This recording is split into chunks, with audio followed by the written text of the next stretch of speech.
What's going on, guys? Hey, How's it going? We are with the Bricklayers this week. we're here. And not my typical type of band here, but I do enjoy the music you guys do. I will say that right out the gate. Thank you, man. It reminds me a lot of Pink Floyd in some songs. So. Oh, nice. Thank you. So what's been going on? To introduce yourselves, let everybody know what you do. So I'm Ryan Imes. I am singer, songwriter, guitarist, drummer, whatever else needs to be done I thought he on said there. trimmer. drummer, co-producer, along with my man Sean here. I'm Sean. I also write some songs. I play keyboards, trumpet, congas. I make my debut on the ukulele on our new CD. Nice. Yeah. My brother used to play mandolin Oh, cool. I do some of that Ryan as well. plays So, mandolin, yeah. and banjo. Yeah, very cool. I haven't gotten quite to the banjo yet. No? No.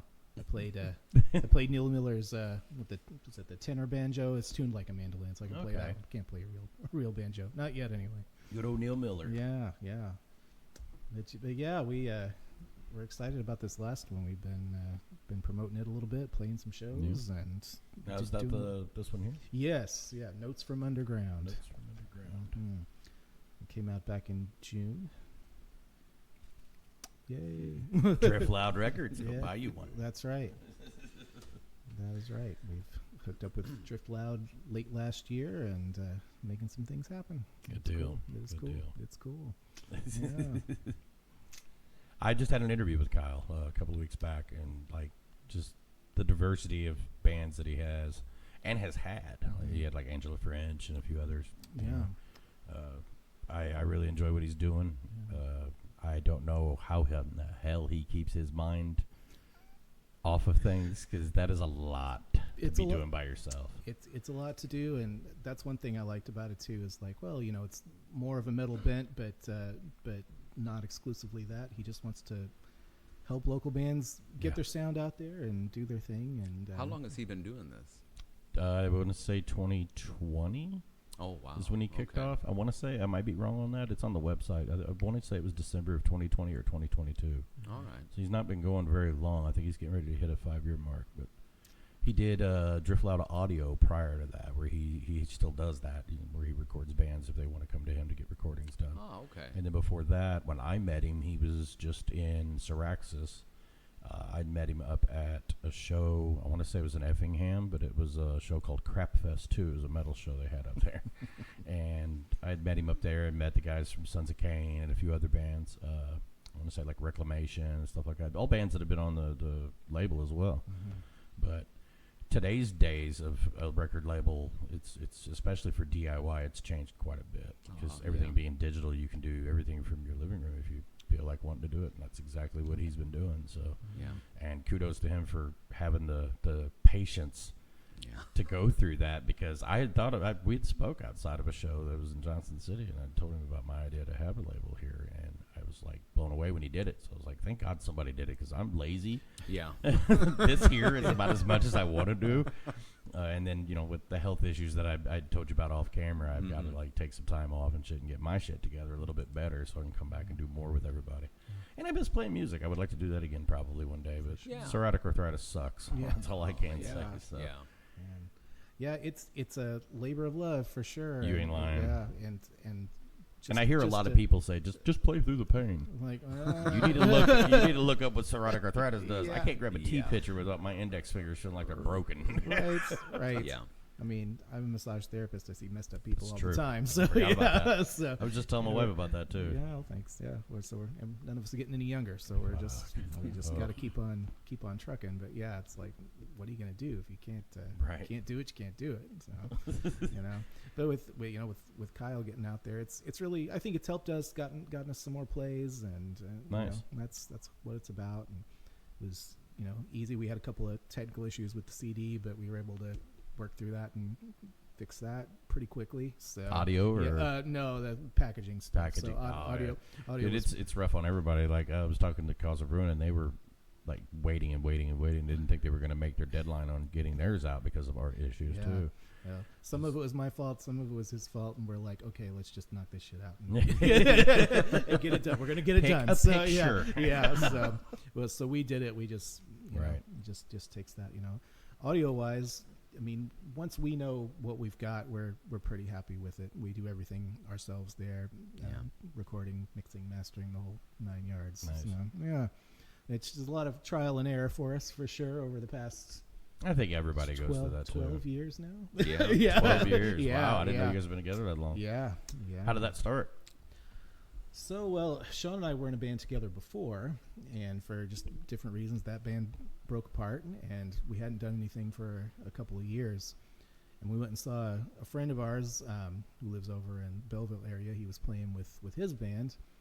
I think it was Sean that said, "Man, I miss playing. We need to play again." And we'd already co-written songs together, gosh, since like 2002, 2003, something like that. So it was like, yeah, we need to get back into this. And we had some unfinished stuff from the other band that we wanted to get out there because we thought it was good material. And Bricklayers were born then. So, yeah, it was cool.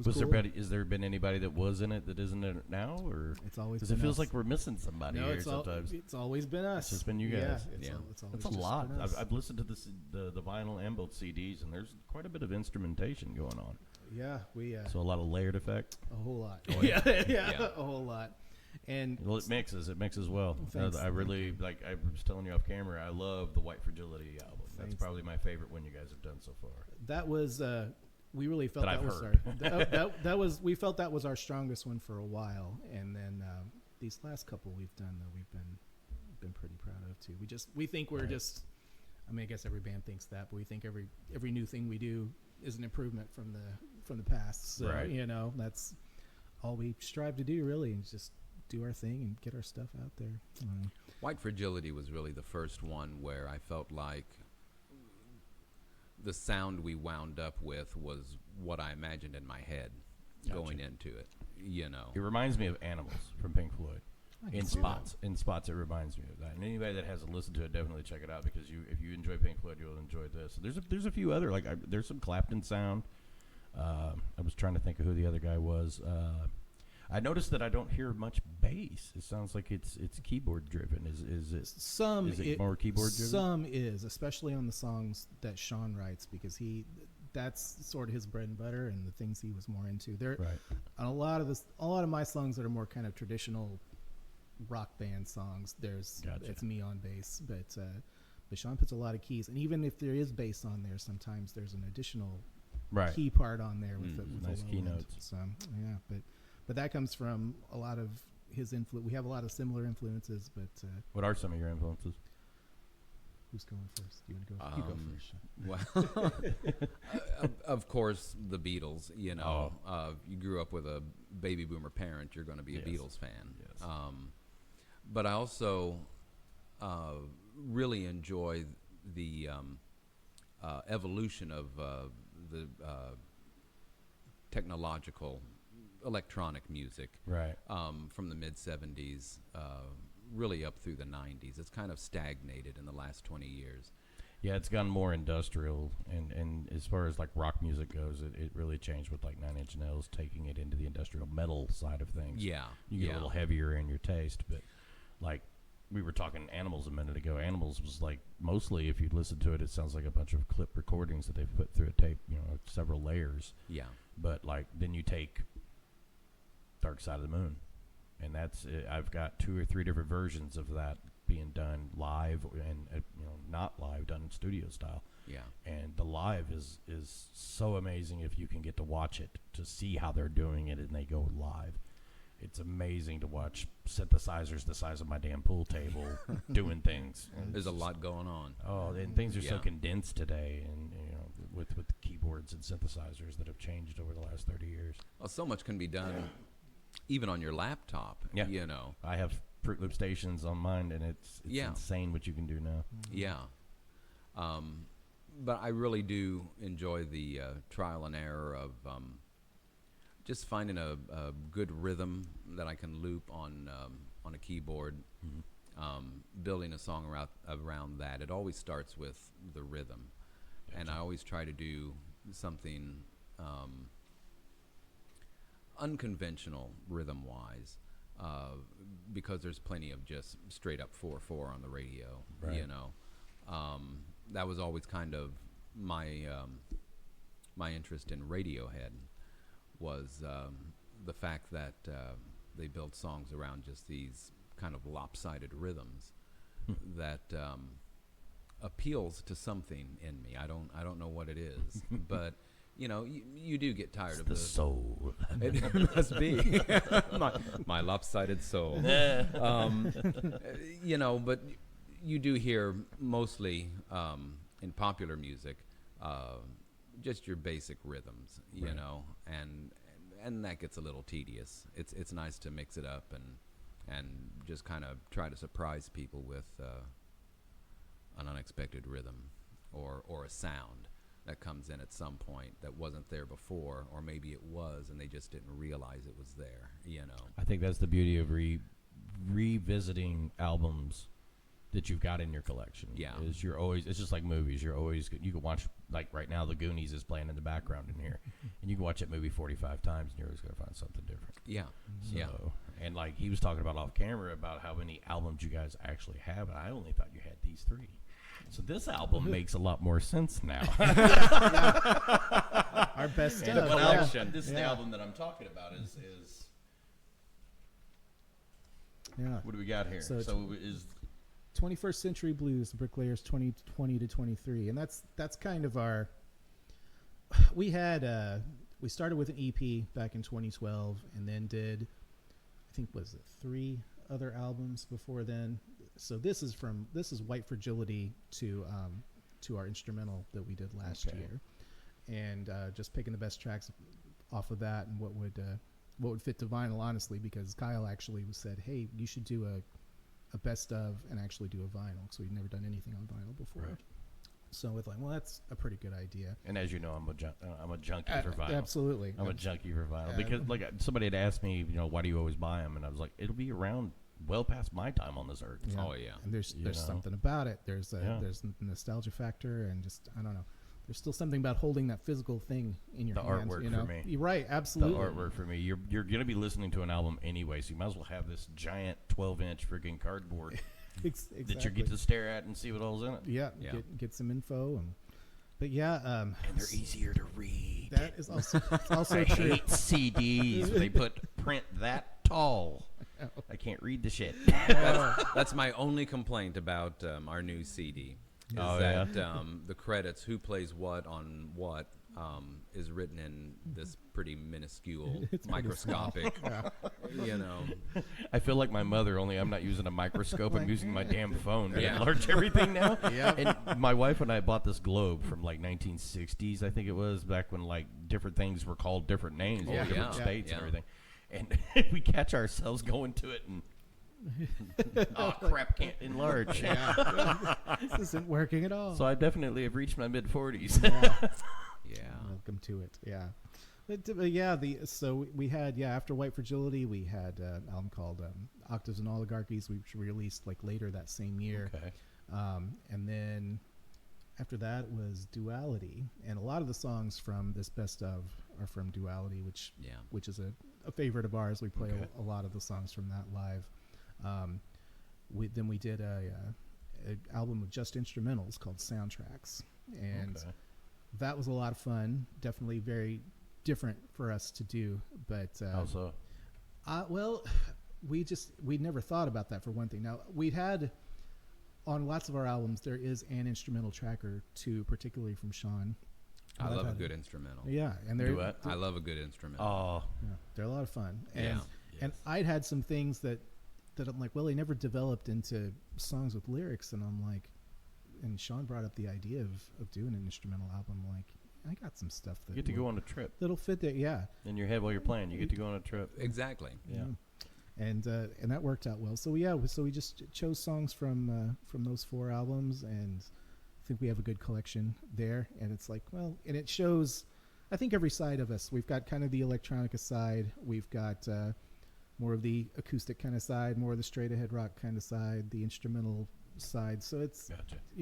it's a pretty good encapsulation of what the Bricklayers are, I think.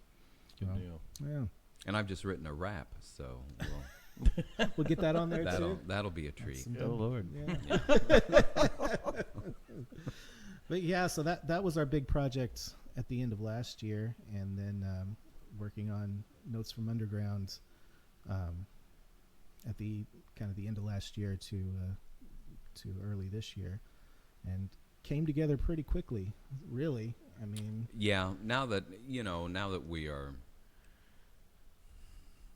12 years into this and finally comfortable with the recording equipment, Yeah.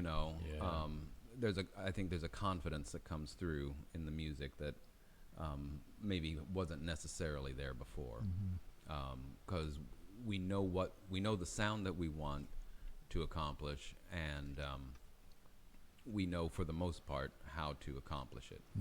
achieving it's been a lot more natural, I think, Yeah. than before. It's not Yeah. easier, might not be the right word, but it comes Well, yeah. comes more naturally. I Yeah. think. Yeah, it's but yeah, it's something I think we've grown into for sure. Because there's some complex stuff on here, recording wise and producing wise, that we're pretty proud of, really.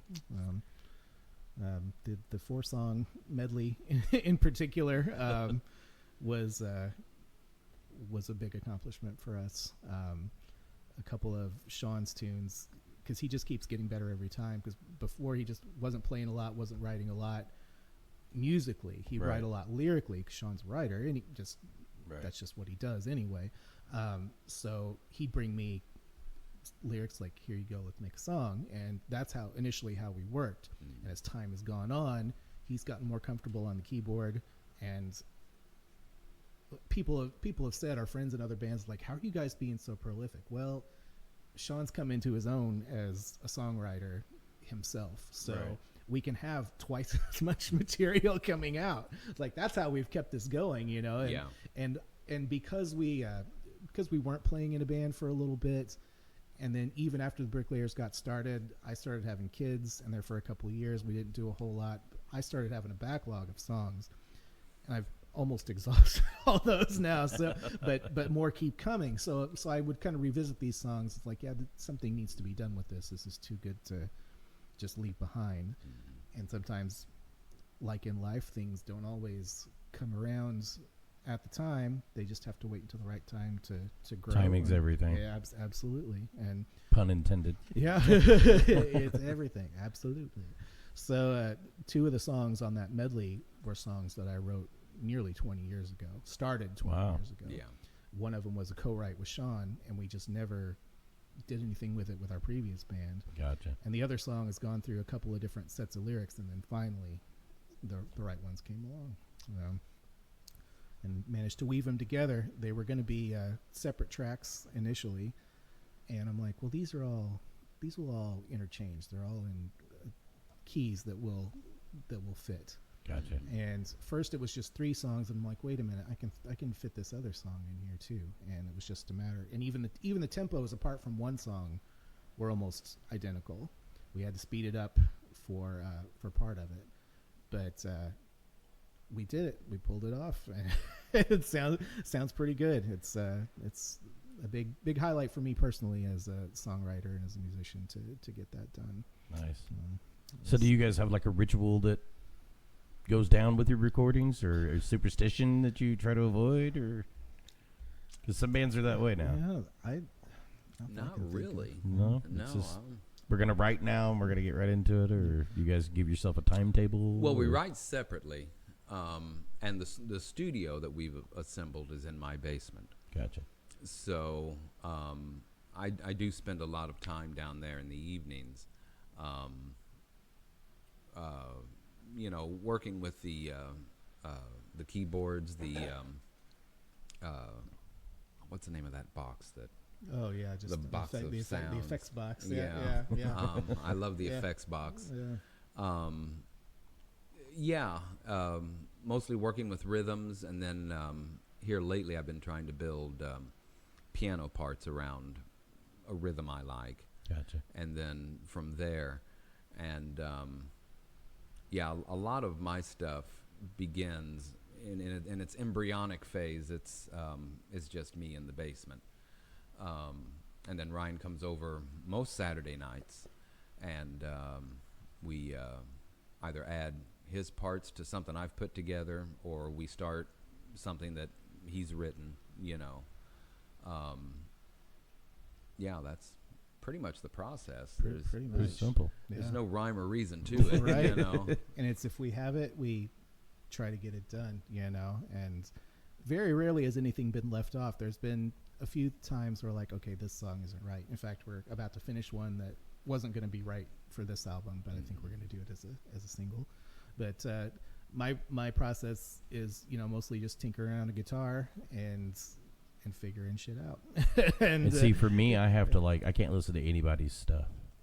Yeah. Really? In my head, it feels like I'm gonna steal from it.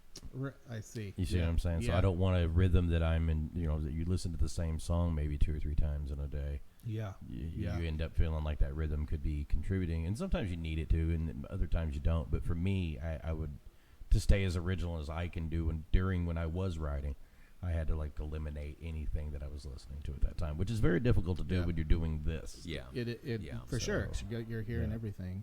7, 8 times before the final cut hits you guys' ears. Right, for sure. But that is, I've caught myself like, oh, well, this is a White Stripes song. Dang it. But then, at the same Exactly my point. Right, at the same time, music's been like that since forever too.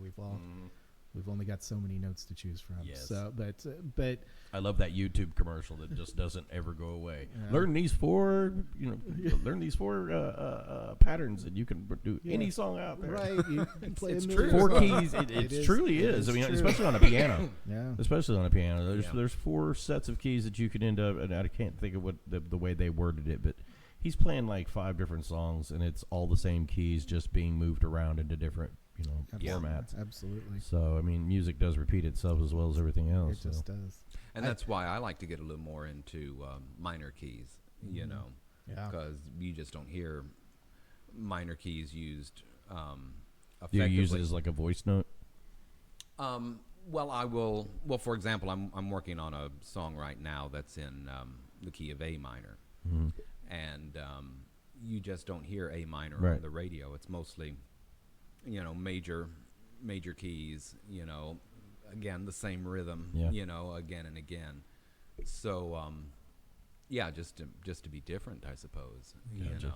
And minor keys, I guess, speak to the more morose side of me. Yeah. We grew up in the 80s. So, I feel you. Yeah. I feel you. Yeah. Duran, man. Yeah. But, as far as influence, stuff like REM, they were more like that, especially on their album tracks. Singles were a little more upbeat and things. Gotcha. But that's, I don't know. There's something about the things that Sean does and the things that I do that just work. We have a pretty big swath of influences that are the same, Right. but then lots of stuff on the outside that weaves it all together too. I guess it's all Connectivity. Yeah, it's soaked in there somehow. But yeah, we have a good time doing it. Yeah, it just tends to work, and it's a challenge as a songwriter. I've been writing songs either lyrically or musically with people since mid '90s, and before I came up as a drummer, so I was just writing lyrics for people, and then once I learned to play guitar, then I'm like, oh, I'm on the whole other side of this, that Sean's giving me these lyrics, and now I have to do something with it. And that was an interesting challenge too, because I'm like, okay, this isn't in my headspace if I'm writing music and lyrics myself, which that was a whole other thing, doing both. But it was interesting to do that. And now I've kind of written songs all different ways, where it's been back and forth with different people, or I've got the words and you've got the music, or what. And Sean and I have actually done that a couple of times, not too much, where he has the music and I contribute the lyrics. So it was kind of reverse from the beginning. But there's still times when he'll hand me some lyrics, like with a song we're working on now, and I wrote the music for it. And it was kind of a nice nice throwback to do it that way. You know. So, With so many years in it, have you ever experienced writer's block? Or do you think that break may have been part of that? I think that was part of it, and I'll go through patches where I'm not writing at all. Right. But then I've also been lately, like, any little phrase that's coming into my head or just a couple of little lines, I'll put it in the phone and like, okay, save this for later, in lieu of carrying a notebook around all the time. Yes, it does help. And that's happened a lot, and I've been able to, like, okay, well, no, wait a minute, this idea and this idea are on the same track. What can I do from here? And Right. just go with it that way. So writer's block per se, I've not really had, but I think I've taken enough breaks and I have enough other stuff in my life to stay, you know, that keeps my brain away from music. And when I go back to it, I'm like, okay, it's time to get Gotcha. in here. And for me, it's not so much writer's block, but when I'm trying to do something, I can tell when it's forced and when it's coming to me more like a flow, more naturally. It's not good music when it's forced. You know, Yeah. it's just Yeah. not. Yeah. And I've definitely been there too. Yeah. Yeah. Well, I mean, the reason I ask is because in the band that I was in, it was just getting loaded and trying to come up with the most deranged thing. Yeah. It's you know, it's metal. So in our case, I mean, I think we only had maybe 3 or 4 serious songs. The rest of them, it was just like, let's just get something done here. Yeah. And sometimes it was just riffing, and next thing you know, you've got a song laying right in your lap, and you didn't even know you were doing it. There was a lot of that, and Yeah. most of what we did. And we would take time off, like you know, we had a couple of years where we didn't do anything, and then we got back together and just song after song after song after song. It comes right out, and you got an album worth. Yeah. We never got to put anything down because you know things happen, but for the most part, you know, that's the way it always went for us. So I've never really got to seriously sit down and write note for note, make sure the keys are in the right pattern, the right timing, and never really got that chance to do anything like that as far as recording. So I'm intrigued by anybody that's been able to do such. It's fun to look at other people's Yeah. processes and Yes. how things come about. And Yeah. I went to a songwriters retreat. It's called Bill Pasalacqua with from Pos Music Works in Effingham. He put on it's definitely more singer songwriter Americana bent, but I felt almost like an outsider. It's like, oh, I'm kind of the more modern rock sort of person. Felt here. underdressed. Right? A little, in a way, you know. But it was interesting because they had these songwriters come and have these little classes, and it was interesting to see how these other people worked and how they came up with stuff. And a lot of it just kind of with your folk stuff. It was a lot of everyday things, you know, and seeing the beauty and the interesting parts of that, and seeing all these people. And we had a song prompt class, so they'll give you a word. It's like, okay, here's your word. Write a song that comes to your mind when you think of this word. It doesn't have to be literal, but what comes into your head. And there were like, I don't know, 20 of us that wrote different songs. We had a choice of 2 different words. Every song was completely different. Nice. It was just like, and all good. It was all levels of playing and songwriting. Some people had written songs for years and years. Some people were older people that had hardly written before and are just getting into it. And it was really fascinating to see where all these people are coming from and what they came up with. Some were very literal. Mine was a little more abstract because that's just how I am. You know, I was like, I can't, because like California was my prompt, and I didn't write about California, but envisioning waves on the beach is what got me to where I needed to go in the song. So it's like it really Nice. had nothing to do with California, but California conjured up this image of the waves. The waves just Right. came out in the rest of the song. So it's fascinating to see how other people do things, and it's a fun time, and something if you're a songwriter to look into. They're doing it again next year. It's down at Little Grassy Lake, and the whole Nice. weekend. It's really cool. Nice. Yeah. Nice little name drop. Yeah, you know, do what I can for all my friends, and I made a ton of friends, and everybody was super cool. That's Very- always the very- best thing because very- you get somebody down there that's a little irate behind their methods or their way. and Right, everybody Stingy was, in their ways. So Yeah. it gets to be a problem Yeah. sometimes. Everybody was super cool, laid back. All of the instructors there was like no ego. They're all just and they're all professionals. They're out there doing these little circuits of festivals and things like that, you know, just doing their thing. Nobody Nice. was like, you know, oh, I'm this and I Right. do this. And there were big jams and everything. I mean, it was just a really good time. It's how You were it's talking supposed about egos. It's amazing in this small town because they call it a city, but whatever you want to call it. I don't care. To me, Mount Vernon is the egos that come through. Like Yeah. I've heard some stories at the bars recently where, "Do you know who I am?" seems to be the way things are. I don't.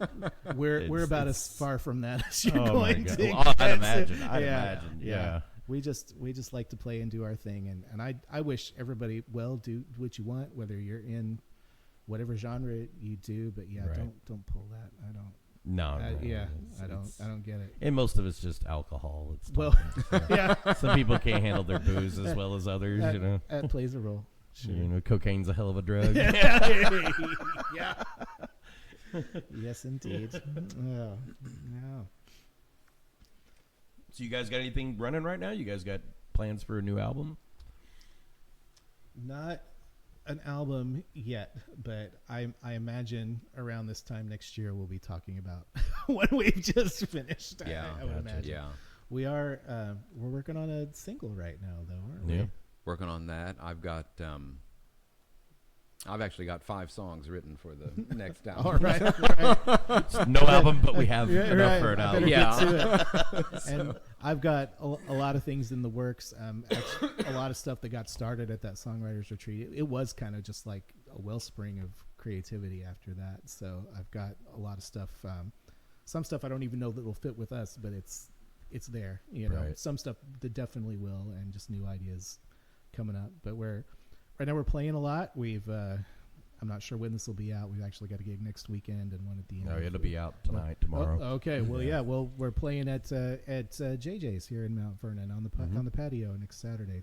Right on. The 17th. Yeah, I think I've seen the November 2nd with Broken with Circle. Broken Circle. I'll be at that one. awesome. So, We're- 'cause I we're- love me some Broken Circle. I just got their new album pre-ordered for Halloween Very today. cool. So Nice. Very, very cool. Yeah, we've been talking about doing shows together for a long time because one of the things I like about Broken Circle and I think compares with us is neither of us fit. yeah, You you guys know, had to, we're- we had to we're- create a genre for Exactly. Broken yeah. Circle. You're right. So. We're the island of misfit toy bands. You know, we just Yeah. we can fit in a lot of different places. They can kind of fit in metal, but yet they're not Yes. super metal. We can kind of fit in rock and acoustic-y kind of stuff, but yet we're also I think- way more than that at the same time. I think they go by like Graveyard Americana. Graveyard Americana. That's what they call Yeah. themselves, which is Yeah.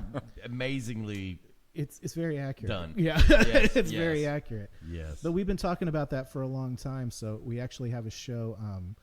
We have 2 shows with them. We have one October 4th at a new place in Benton called Kit Kats. Yeah, my buddy JD. JD King. He Yeah. runs that. Yeah. So we mean, were supposed JD.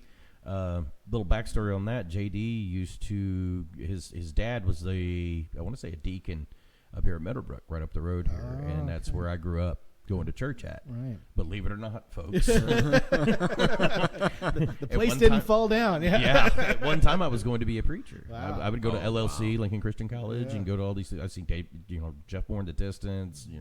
a bunch of other bands up there, and I got really into it for a while. Okay. But things change, and life does things, and we move around and do our thing. But Sure. JD's dad, who I just recently found out was actually the deacon up there, and he was the guy that went around and counted everybody, and he made sure that like the treasury was all good to go and everything. Okay. Something along those lines, I'm pretty sure. But JD used to be always at the VBSs, Yeah. and he would help out Mike Sheets, who was my preacher at that time. So I've known JD since I was like 15 years old. Yeah. So and here I am, Nice. 46. So Yeah. now he runs a bar. Yeah. Yeah. But he did the JD the DJ thing for a while. That's and I guess right. he still does that occasionally up Yeah. there. Yeah. Because I literally had just gotten a hold of him because me and my wife were planning our 10-year anniversary here to do a little Halloween party because we got married on Halloween. And I was hitting him up yesterday to see if he could DJ it, and he was telling me that he's pulled time out there. I was like, okay, well, Yeah. do your thing, man. Yeah. Yeah. Little shout out to JD. Yeah, so he set us up. We were supposed to play there last weekend. There was a little snafu, but this dual gig came out of that. So Nice. so it's cool. Yeah, and what's nice about it is we're each gonna do a set full of originals.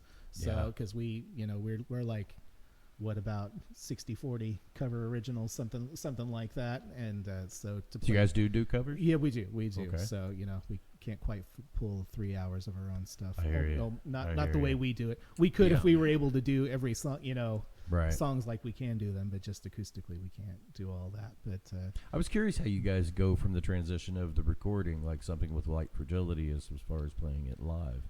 I don't know if you guys got to play it in its full like that, or if you can do that in that concept. sort of.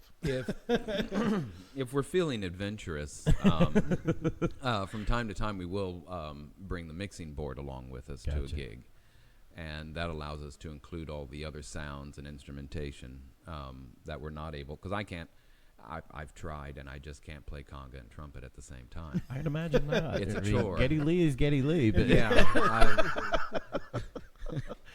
Wind up with a bloody lip. So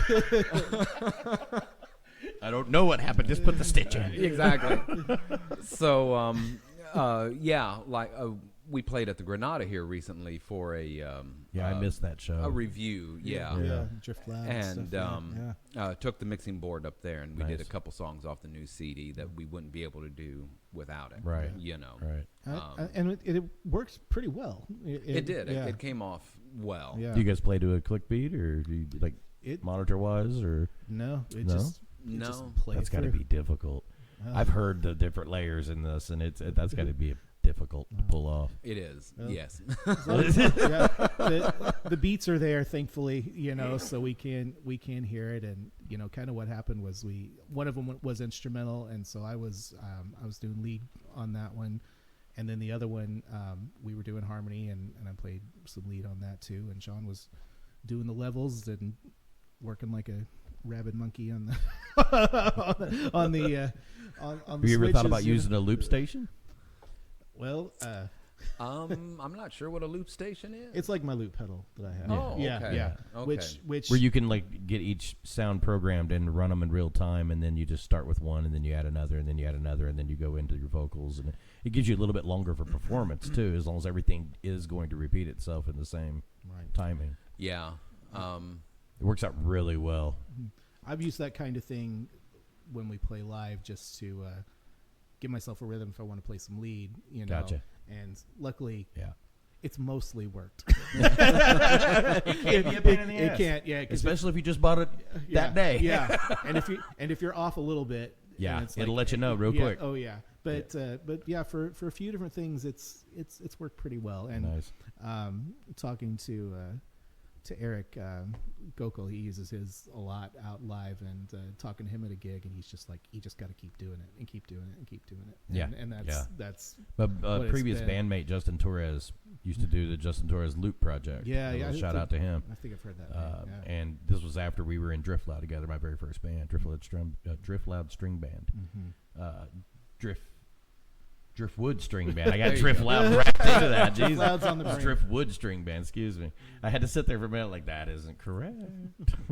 But yeah, he did that for a couple of years, and then ended up getting with the guys from Cluster Pluck. Nice. Yeah. But I didn't know how you guys got away with doing that live. I was kind of like, okay, we're gonna do an acoustic set here when you guys came to play today. I was expecting some sounds. Oh, sorry, man. Oh, you're good. Um, You guys do you. What I'm really proud of on this new CD is what track is? I don't have my glasses on. I think it's 4. The Owls Are Not What They Seem. Yeah. That's built entirely around a skip in a record, a naturally occurring skip in the record. Really? I heard that. I had it. It's a 45 that I was given, and was just going through my records one night, and was listening to that. It's a children's record. Gotcha. I'm a Little Teapot, Okay. and within the first 30 seconds, there's a skip where the vocalist, instead of saying "Here is my handle," is saying "Here is my hand," and Gotcha. And it skips at that point. Here is my hand. Here is my hand. Here is my hand. Right. And it was such a rhythm that I thought, I could probably build something around that. And then I didn't, and I didn't, and I didn't. And, and then finally I was like, this just has to happen. So I plugged the mixing board into the record player that I was using, and just recorded the skip for 6.5 minutes, and then built the rest of the song around that. Wow.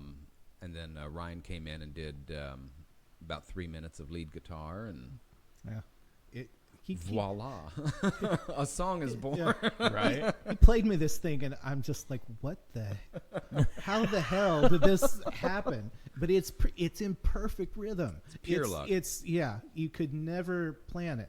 You could never plan That's it. crazy. And that's one of the ones we did at the Granada. Okay. Was that, yeah, and it's a little bit of a Angelo Badalamenti from the composer of Twin Peaks. It's almost kind of like an homage to that. Yeah. It's got that kind of creepy yet throwback sort of sound to it, and I don't know. It's certainly one of my favorite tracks on there. It's really cool, and it's an instrumental other than the person saying, "Here's my hand." That Inspiration comes in large volumes. Yeah, Yeah. it's just it was wild, and a friend of mine, the friend we saw that kind of inspired us to get back into being a band together, he heard that and he's just like, that was like a stroke of genius. And I'm like, I know. It's like, yeah. And it was a total weird accident. And How many people asked you if you smoked before that? I don't know that anybody had to. I'm pretty sure they know the answer to that. Suffice it to say, since then I've been going through all of my records to see if and where they all skip. Yeah. Future inspirational moments. Exactly. One of my currently favorite groups is a duo out of Australia. They're called the Avalanches. Okay. And everything that they release, it's all samples. Wow. And they build these coherent, grooving songs out of sampling music as far back as they can get their hands on it, Yeah, and anything past, I think, is 70 years, you don't have to pay on either. You don't Yeah. have to worry about that. Because, there's sampling offices all over the country. So Oh, yeah. Yeah. I think it's very little, too, a couple $100. And you can take just about any song you want, 15 to 30 seconds or something. But And these guys, they've been around, for about 20 years now. man. And it's just brilliant. You have to admire their willingness to sit still for that long, to cobble together these songs from other people's work. It's pretty cool. Yeah, Pretty cool. You can find inspiration in the strangest of places. that's a fact. Yeah. That is a fact. Yeah, we wrote songs that were about the band breaking up and getting back together. We wrote songs about nothing. Yeah. Just to give you an idea of how comedic it got, we had a song called Pop Rocks and Roofies. Autobiographical. I don't know, but when we played it live for the first time, our singer taped little white mints to packages of Pop Rocks and threw them out in the crowd during the song. So, Here you go, kids. I don't know if I'd call it inspirational, but, Funny. So do you have a favorite album that you guys have done so far? Well, Each of you? I always want to say the most recent one, which is probably true. It's that Shameless promoting is all that right. is. It's either Notes from Underground, the new one, or Duality, which is the I don't think I've heard Duality. that's the one. A lot of the songs. It's on the vinyl. Yeah, Twisted Maze, Something I Can Use. There's a couple more from that one that are on there. That one felt really good. Yeah. So I would say that one. But Is that a long album or a short album? It's for us it's pretty average. It's 10 songs. Right. songs. Yeah. This new one's by far our longest one. We sat upstairs because my stuff was still being worked down here, and we sat upstairs when you brought it over and dropped it off at my house. I was supposed to meet him at the door, but I was outside screaming with the dog and forgot. So I come outside, and there's this CD sitting on my swing. I'm like, okay, he's been here. So we popped it in, loaded a bowl, and I sat back, because I always do that with you guys and Broken Circle. And I was impressed with it. I really was. Like, I love the mix is very strong. Thank you. And that's a brand new Klipsch stereo system that's up there that's got a pile on it. A pile of shit. That thing likes to kick off 20 times a day. I don't know what's wrong with it. It is angry, man. But we tried to listen to it on there as long as we could before it kicked off. But I really like it. Awesome. Thank you. Excellent. We appreciate it. Like, I think it was the first 3 songs on there that really got me. Yeah. It might have been the first 4, because if you said that song was 4, that would have got my attention right out the gate. Yeah. I started listening to White Fragility before you guys got here, and I'd planned to go through all the songs, and I hadn't had any of this set up. So I was like, this played all the way through, and then I never changed the album again. So I wanted to get some thoughts in my head and questions and shit and get ready to go for this interview. But I never got to go through it. But I will definitely go through it tonight and listen to it a couple of good times while I play some pool and have a cigar. Sounds good. There you go. Sounds good. It's my favorite thing to do It's down an evening here. well spent. Yeah. Yes. Yeah. Well, I mean, it's I can't play much, but I can listen all day. Yeah, Sure. absolutely. Sure. Yeah. Yeah, we're very happy with it. It's you can get it through us directly through Drift Loud. It is streaming pretty much everywhere too. We'd much rather you buy a physical copy of it, of course. Yes. But Because when the internet goes down, you still have something to listen to. right. You still got that. Yeah.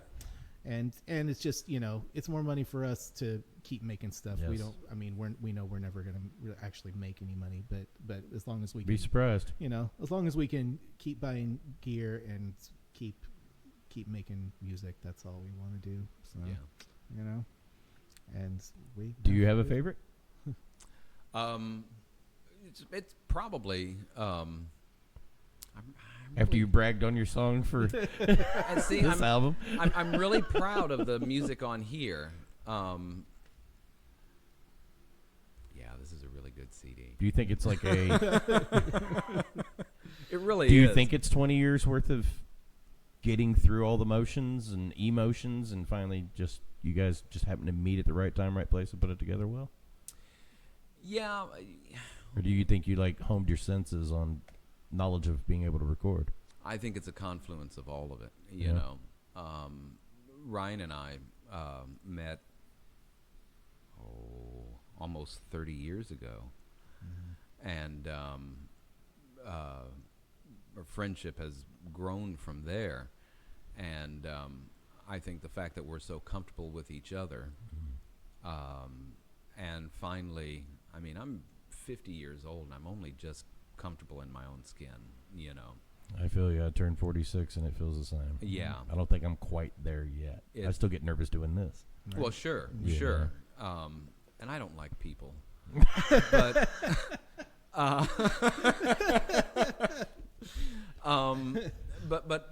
a combination of like I say, the comfortableness between the two of us, finally feeling comfortable in my own skin to an extent, and just now that we have the technical know-how to accomplish what we set out to do, I think it's all come together to give us a unique and enjoyable sound. Gotcha.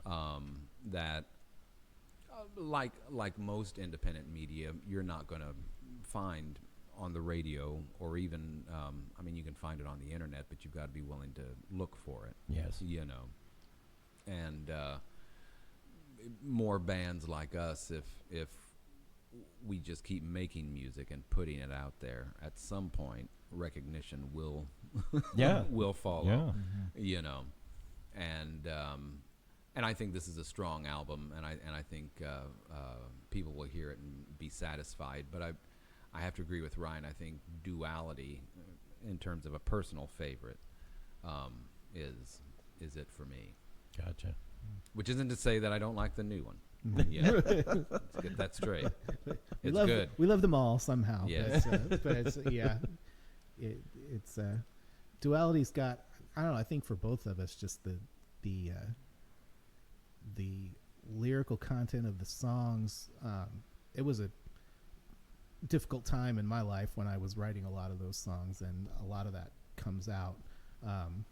And some of that bleeds into this new album too, but that emotionally for me, and I just think from my perspective, the songs that I wrote on there are really strong, and I think it's certainly at the time, I think it was Sean's strongest. There a couple of his songs, the Molasses Trap and Under the Radar, are a couple of my favorite that he's ever done. So I don't know. There's something about it. There's just something about it that appeals to me. But this one does too, and I think it'll stand up.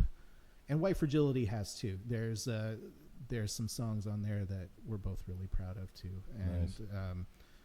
you know, we've always liked what we've done, but and it's funny too because probably from those 3 albums, that's probably the most of what we play live is from Really? those albums too. Yeah. Yeah. Certainly, you know, of course we want to do stuff from this new one, but yeah, just I don't know, they just go well. Yeah. Hey, man, it's whatever you're comfortable doing out there. Right, and we've gotten some responses from it, so you know that's the important thing too. When anybody says anything about your original stuff that you don't know, it's that just, I mean, that's a real high right Yes. there. You know, Yeah. it's that really like, okay, well, I can keep doing this thing because somebody else likes it other than Right. us. So, yeah. It's part of the part that I think it's the biggest part that I miss. Mm-hmm. Was getting any compliment on it, as well as, like, you know, you're addicted to the stage once you've been on it a few times and you've Sure. gotten comfortable with it. Sure. And it took me years to be able to get it. I still have never been able to play sober. And the last time I tried to play sober, I shook so bad I missed half my cues. Oh, yeah. So, Understand. Yeah. but he was talking about being comfortable in your own skin, and I think that's a huge thing in music, because if you're not, you're going to end up with, you know, illicit issues. Yeah. You Yeah. know, and I think the darker in the music that you play, the worse it gets for the individual. But I've never been comfortable in my skin playing live without substance. But, you know, and then again, in 5 years, that may change. Right. You Yeah. know? Yeah. Right. You never know. And it is. I mean, every time we play, I'm just like, what the hell am I doing this for? You know, this That is self-doubt this is coming just through. yeah, just mental Yeah. torture. But then I'm like, no. Then I play, and I'm like, oh yeah, I love this. That's why I'm doing this. So Yeah. yeah, it's I just psych It- myself out too much. And see, Yeah. that's the thing for me. Like, I've learned, like I was telling you earlier, that like I plan to take a big break because of the school year, and then there's the whole side of it is depression sets in for me because, like, I can't play anymore. I can't perform the way I would like to be able to perform. You know, old Speedy is tired Yeah, now. yeah. So, and it seeing the bands come here every episode, it gets a little darker for me in the head. So it gets harder to maintain that level of sanity where I can go, okay, you're just going to have to be comfortable with the fact you can't play no more. Yeah. Yeah. You know, so it does cause a little bit of mental health check to show itself at times. Sure. But other than that, I'm good on it. But Well, I do miss the hell out of it. well, Sure. you're doing all of us a good service by getting us appreciate out there. that. So that's important. Yeah. It's an important thing. So Thank you. So no, our pleasure. Yeah, because it's yeah, it's hard when you know both of us have kids and Yep. jobs, and it's just I got grandkids. right. I mean, yeah, I yeah. don't get to see her a lot, but when I do, it's fun. Right, It's and fun. so it's good to have people like yourself. It's nice to have somebody like Kyle who's out there, you know. Yeah. And Kyle's doing way more than my ass, let it's- me tell you. well, hey, I mean, I anything. just get to sit here and listen to everything. You know, so. I look at it like exercise. If you're doing something, you're doing better than most people. So yeah, it doesn't true. matter how much you're doing. You're Right. doing something. So yeah. So we appreciate that, and people that come out to shows, and because there's a group of people that do. Even if you come for 5 minutes and have a drink Right. and see us play, it's something, and Right. we do Yeah. appreciate that. And I love going to shows. It's so We're it's awful great. at self promotion. Yeah, So. yeah. It's nice to have some help with that. Yeah. Absolutely. Yeah. Social anxiety made it hard for me to go to shows because I got sober for a little bit because I just I'm like 2 weeks in with no cannabis.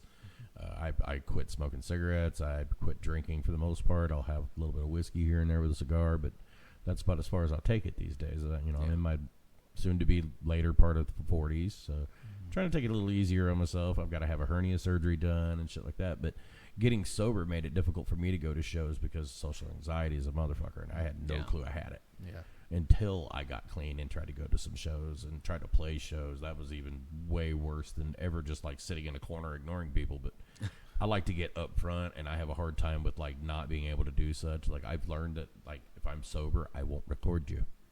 Oh. Yeah. I'll sit in the back like, oh, I can't get near these people. Yeah. But if I've had like a 6-pack in me, oh, I'm up on the stage. Like, what are you doing? You know.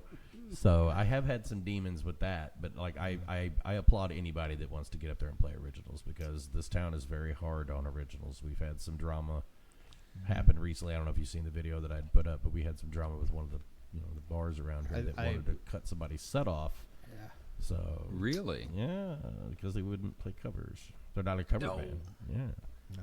But you guys don't have to really worry about that. You guys are a little bit lighter on the end of that. Yeah, so. yeah, and the Musically is what I mean. Like this is a Right. rock band that thought they were a country cover band. Okay. yeah. Yeah. The venue thought they were a country cover band. Gotcha. We ran into that once at a bar that's no longer in operation. The bar that pulled this just went up for sale. That's true. That's true. So I heard that. I don't know how much influence this had on it, but they went up for sale. Yeah, they did. Yeah, no, we were playing, and this is when we were still a 3-person act. Yeah, this And is before pre-Bricklayers. Yeah. Somehow they got the impression that we were like a Jimmy Buffett tribute band. Yeah. Do you know any Jimmy Buffett?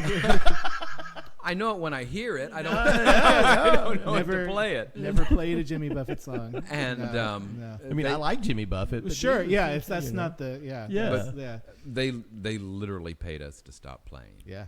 Yeah. Holy shit! Well, we took the money and ran.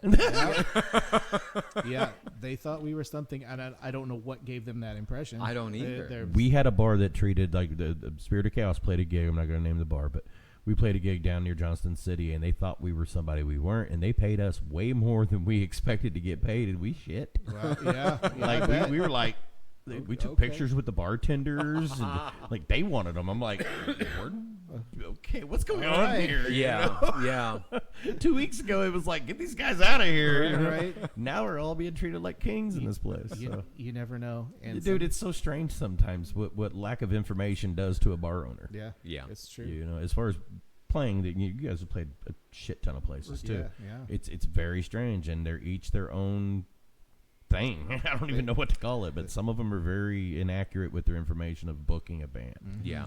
And it makes it difficult on us. If you're not going to do your homework, and like I said in the video, if you're not going to do your homework, then hire somebody that is doing that. Right. Yeah. Because if you're booking just blindly to put asses in seats, you're going to cause a problem for your clientele. We wouldn't go to a bar where we know we wouldn't go over. So Right, why, as a right. bar, are you going to You pull up and there's motorcycles Right, everywhere. Right. or It's like, something. it's like that's great, but that's not our crowd. It's just that's not. Well, it you might know. be, but more yeah. likely not. More than likely not. Yeah. You know? That's why I've written a rap.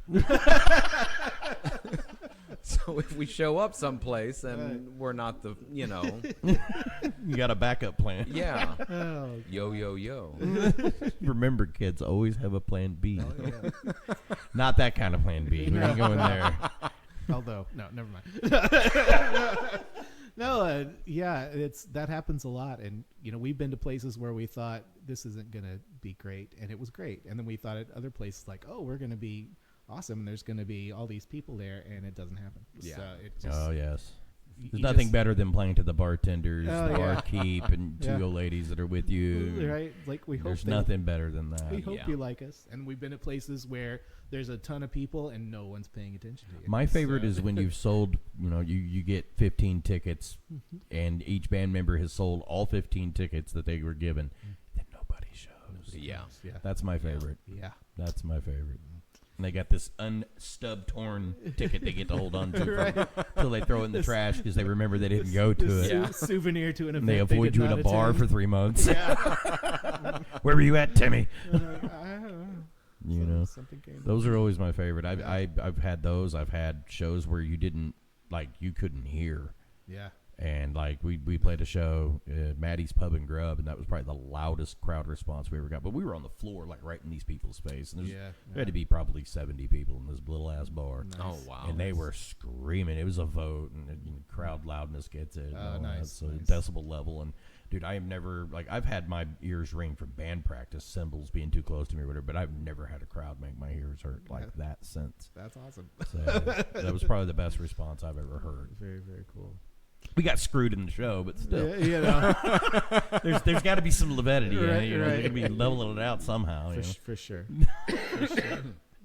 You guys have a worse show that you think you've ever had, whether it was like mechanically caused or Well, we played one last year at a bar that we won't mention. we don't name names. Not in town, Yeah. but A well-known establishment. a well-known Yeah. establishment. But we went there, and we didn't even have room to set up our PA. Oh, you got a corner shot. Yeah. And We call that the dunce cap show. yeah, that would have been. That's where they put you in the corner. Yeah. Wear this little hat, Timmy. Go over here and play. And Felt so like a dunce. So we did. We literally played acoustic, and it was pretty full, but only there were 3 or 4 people there that really, no, it was more than that. There was about 7 or 8 people that actually came to see us. Right. And then it was just there. It was like an afternoon gig. It's gonna be so strange. It was weird, and it was very loud because of all the people, but not because they were. It was not a applause-o-meter situation, no. And we ended up wrapping it up early, similar to the old. They're like, it was like, well, Well, then the crowd changed. Well, that's when true When too. we first started playing, it was a Sunday afternoon gig, and this place was the only place in town to get dinner out, I guess. Right. And so everyone Came there. Yeah. was there, and so it was loud, and people trying to have conversation with each other over their Sunday lunch, you know. So we weren't getting a whole lot of love from the crowd, but then about 3 or 4 in the afternoon, the crowd switched from lunchtime eaters to dinner. Yeah. to late afternoon, early evening, straight up drinkers. Happy hour time. Yeah. Yeah. And they just were not digging what we were playing. No. So Which is so odd. I mean, you guys' genre is, you would think everybody would be a fan for the most part. Right. and we play a varied enough set. Yeah. Yeah. And this wasn't, original heavy. It was a lot of covers. We were playing Gotcha. our Beatles and Tom Petty and Neil Young and, stuff people know, Right. Yeah. But yeah, it just wasn't. That was probably the low point as far as a lot for me, where every place I've played, I've never been like, man, I wish that we wouldn't have even come out. And that's when we're like, we should have just not even. Yeah. Yeah. But I've had a few shows where intuition, your gut is, this is not going to end well. yeah. Wow. And But then again, it's a different genre. Like we're playing fucking deathcore metal and shit. So right. it's a different reaction when you walk in and you've got people in suits drinking wine, and you walk in and it's Yeah. Right. They literally get scared shitless and leave. But Right. Yes. so that's why I was like shocked to hear this story that you guys got treated that kind of way. Yeah. And we still got paid, so Well, that's a big okay. part. Yeah. That's the big part. But that was a bit unpleasant, but To say the least.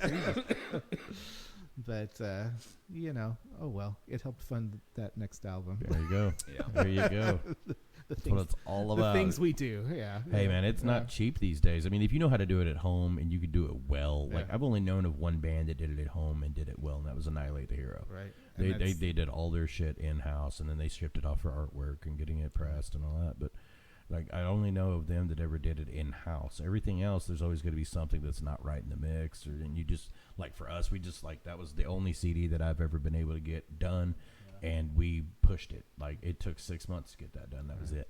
Yeah. That's from start to end, and it took more to get the vocals done than anything else. And now my phone's going to be a dick and interrupt us. We went a long time though. That's yeah. Right, the 1 second. here. Yeah. No problem. I don't even know which one it is. I got 3 of them down here. Okay. You shut up. Sorry about that. No worries. It happens damn near every interview, and I always fucking forget. At least it's not live. It's okay. Right. Well, we don't edit anyway. We edit the music. We don't edit this Right, part. hey, So this no, part will be it's all funny good. it'll be funny to see it in there. Awesome. Very cool. Very cool. So do you have a worst? Or is you sharing that one? Um, or are you sharing that one? I'll share that one. There have been a couple where I've just felt as if, and this is over the span of 12 years, I mean, Right. most of our shows go pretty well. So as Bricklayers, you guys have been going 12. Yeah. Yeah. But there have been a couple of shows, in some of the more, shall we say, rural bars, where they just haven't seemed to either dig our sound or just aren't interested. You know, they're there to drink and to Right. chat up the obese gal at the end of the bar. They're not there to listen to a couple of dads play rock and roll. So But It's always entertaining, though. You have to admit. yeah, you have to learn not to take it personally. Yes. Yes. I mean, and one thing I wish we could have all got to do as musicians is to have a personal blooper reel that was on film. yeah. Some of the shit that we have all seen happen in bars or happen to us because of the place, the clientele doesn't match up, like we were speaking about with that other place. Like, I would love to have blooper reels of every band. Like, I think everybody should have one person that follows them around with a camera. The gig we had last year where we played, it was a bar in Centralia where you could bring your dog, and for the most part it went really well. Except I don't even remember what the song was, but it was a labradoodle, wasn't it? It came up and shit right in front of us. Yeah. That was a Yeah. first. We- I Would've said- been for me I said, too. "Good." So we have a code brown. We have a code brown. Clean up, I'll too. But apparently that happens there all the time because it's a dog bar. So Oh, my some dog's gonna shit in front of the band. It's okay. Now, I've heard of like a sober first bars, for but I've us, never heard of a though. dog Yeah. bar. Yeah. Yeah. No, I think was it like out front there was AstroTurf, Yeah, because and there's like a dog daycare there, and then Oh, she okay, I opened a bar gotcha. too. So That's yeah, crazy. yeah. So I think she's doing more venues now, but it's a nice place. It was cool. It won't be long. They keep going. I know. Code brown. Keep get some laminated But- floors. Yeah. well, once they were made aware of the turd, Yeah. old gal came and cleaned it up right quickly. Oh, I you hope. know, Yeah. but it, It's but a it, slip hazard. Yeah. yeah, it was on the way to the restroom. That's right. That's Oh, right. just you not almost there. quite there. You almost made it. So close. But yeah, that was. So close. And there was like a dog theme that summer because we played at Cedarhurst Yeah, for the a Thursday night Thursday coming night up. live, and they were having like a dog parade. The dog parade. Yeah, we played. Okay. That was My pit bull Was would that- not enjoy that. no. It was kind of a ragtag assembly of, Really? of dogs. There was one there.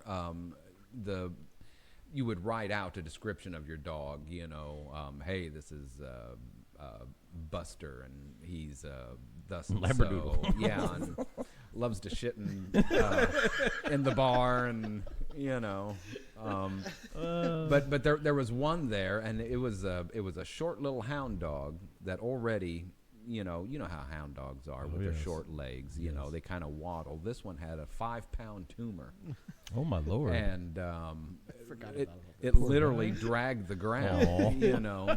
And they're reading off the card, and they're like, "This is Dusty or whatever the dog's name is," and it's a pretty average dog, except for the 5-pound tumor growing on Dusty's undercarriage. Oh, my Lord. Like, why would you enter that dog into a dog show? It's a very loved dog. Yeah, obviously. They knew that dog wasn't Yeah. going to be around long. They gave it a few little uppers. Get him out there. I had a last Dotson. hurrah for I had a this dash dog. hound, basset hound mix that, like, it was more dash hound than basset. But dude, it was the longest damn dog I've ever owned in my life. Yeah. It looked like Slinky Dog off of Toy Story. It was so damn long.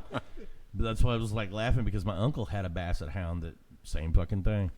It's just. That's crazy, though. I've never heard anybody having anything like this before. Had a nice little red neckerchief, and, Right. and a 5-pound tumor. Could have been a turd. He hadn't been in a while, so I packed up. I did not put that together. That was in the same year, but it sure was. Yeah, there was a dog theme. You had a that year. dog-themed year. Yeah. What year was this? Just last summer. Year of Yeah. the dog. Yeah. Year of the dog. It's gonna be year of the goat this year. Yeah. No. Yeah, we've had some adventures. Yeah. It sounds like Yeah, it. yeah. Fuck. Yeah. I've had some weird shit happen, but I've never been a part of a dog shitting in the middle of a set. Have you ever had the power go out on you while you're playing? No, 'Cause I don't think so. So in a I don't think band I was in the '90s called the Clean Spoons. Shout out to you Clean Spoons fans. I was playing drums and doing some singing, and we're playing at the old Hangar 9 because the Hangar 9 now it's been there for a while, but they had a different building before, and they were having like it wasn't the Battle of the Bands, but it was like a local music showcase sort of thing, and I think we were the last band. And it was already getting a little bit late in the evening, and I'm playing drums, and all of a sudden, all I can hear are my drums. and they turn, I was like, power's gone, and it was just to the stage. And I said, well, God wants us to stop, so we're going to stop now. Now, I do think that when we released that, our power went out at the Moose Lodge here in Mount Vernon. We rented the building and did all that, but I don't think we were playing when it happened. Okay. Because they had it on 2 different breakers. So you had half the band on one breaker, the other half the band on another breaker, and that other half kept popping off. So I think we all ended up like either running off of another one or extension cording it from another room or whatever, but I can't remember much of it. I was stuck at the door the whole damn show, even though I was the one that created the show. Wow. It was a CD release for Spirit of Chaos's I'm Not Okay. Yeah. And I'm at the door the entire thing, and I keep hearing people, they don't know what to do. The power went out. I'm not a fucking electrician. Never in the building. Tell them to go fix it. What the fuck? Talk to somebody that knows what they're doing, because it's not me. No, not at all. Still today, I don't know what I'm doing. But Neither. So do you guys got some shows lined up, or is it just those two, or you got more than that? So we've got as just us. We've got JJ's Bar and Grill. That's next week. So that's a single shot. 17th. Yeah. Okay. So that's 7 to 10, and then at on the 31st, we're at Crooked Creek downtown in Centralia. Okay. I believe The Halloween show they do. Yes. No, not Halloween. It's just in August 31st. Oh, August. Yeah. I thought you were talking about October. I was getting excited. No, this is this month. This is August. So we've got those two. Okay. September we're kind of taking off because we've got a lot of other stuff going on. And Gotcha. then October 4th down at Kit Kats with Benton. That's with Broken Circle, the Broken Bricks tour. We're calling it. Nice. I've seen that. We've got that one, and then November 2nd at Geo's here in the Vern. Here in the Vern, and hopefully we're going to get a couple more shows for our double bill, because it's going to be fun. And check out Spot Tavern. They might get you guys in there. We'll do that. We've never played this one. No. It's not a bad I place. have, but no, we haven't as the Bricklayers. I played there with the Clean Spoons many, 30 years ago. Yeah. So, yeah. Yeah, I think they're Maybe under not new that long, ownership but since then. Probably so. Probably so. But yeah, we're working on that. That's something we're doing. Neil and I were communicating. And it's like, hey, let's get this done. And they're cool people and fellow original artists, and I think you'll have a good time. Any of those shows, you'll have a good time. Yeah. What's cool about JJ's is if you want to bring the kids along, you Yes. can, because Where do they set up for that? I've been in there. You talk about the one here? Yeah, it's outside. They set up have outside? So Okay. hopefully no rain. We'll see how that goes. And this is this is a week from today So that next we're Saturday? taping this. So next Saturday. That's the 17th, right? Yeah. I believe so. Yeah. Yeah. Yeah. So Today's the 10th. yeah, 7 to 10. So we'll be out there, and you can keep tabs on us on Facebook and whatnot. We're all over there, and yeah, All the socials, all the postals. social. Yes, yeah, and yeah. If you want to just listen to us to get a sampling of us, we're on all the streaming services. But by all means, get a hold of us. Get a CD. Go to Drift Loud Records. Order a CD. Order vinyl. The best of. We've got all of our older CDs too. That's it right there. It's pretty cool to be on a record. So, yeah. So I'm shocked to see bands going back to it. Like the further south you go in Illinois, there's cassettes.